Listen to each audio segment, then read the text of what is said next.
Welcome to the Tech Egg. Don't get scrambled. Enjoy the video. You start by opening Settings and navigating to Accessibility, then Touch. This is where Assistive Touch lives, so you don't hunt. Tap Assistive Touch and toggle it on. You'll see the floating button appear right away. Once visible, make sure to tap Customize Top-Level Menu.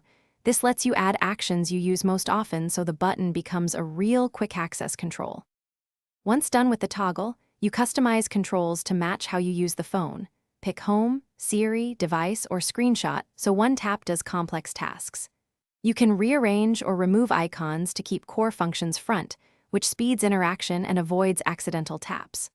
Also adjust idle opacity and touch duration to reduce distraction and prevent accidental activation. To finish, create custom gestures for multi-finger swipes or a pinch so you can reproduce complex inputs with one tap. This is invaluable for games or editing.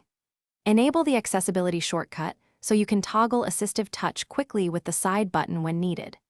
If the button becomes unresponsive, restart your iPhone first. If that fails, reset Assistive Touch settings and rebuild your menu. That usually clears configuration issues without affecting other data.